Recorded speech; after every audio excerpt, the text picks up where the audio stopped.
होगी। अस्सलाम वालेकुम गाइस, आए हैं हम आज बाबूसा टॉप पे। तो ये सूरत हाल देख रहे हैं, ये है जुनेद, मुदस्सर, बाकी हमारी टीम चली गई नीचे। बर्फ़ बहुत ज़्यादा थी, बहुत ही ज़्यादा बर्फ़ थी।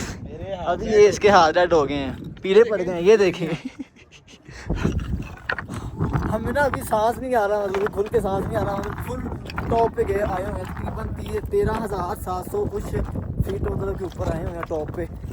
और ये जो मतलब कि वो टिकटॉक बनी है ना उस लड़के की, कि अगर हम इस पहाड़ से गिरे तो हमारा कुछ भी नहीं बचेगा, मतलब कि यही वो सूरत हाल बना हुआ है, बिल्कुल सही। हाँ, कैसा फील कर रहे हैं? बहुत है, अल्हम्दुलिल्लाह बहुत अच्छा फील कर रहे हैं। हाँ। और हम दूसरे दोस्तों से ये रिकमेंड करेंगे कि भाई अभी इन्हीं दिनों में आए इधर। ठंड बड़ी है ते रहना सामान जो रखो। नहीं भाई इधर ना ठंड बहुत है।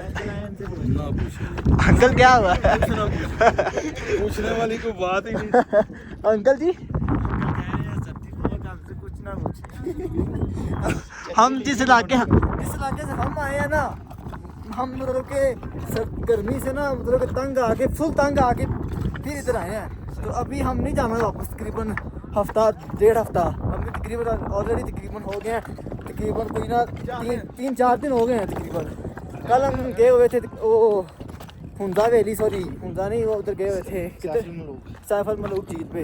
उधर भी बहुत ज़्यादा सर्दी थी, बहुत ज़्यादा। भाई रास्ता उधर का बहुत खतरनाक है। हाँ, रास्ता बहुत खतरनाक है, जीप पे बैठे मुझे डर लगता है। हम फिर भी हम ना माउंटेन ड्यू पी के गए हुए थे बाइकें लेकर। बाइकें लेके गए 4 बाइकें, बाकी 2 मतलब हम 8 लोग थे।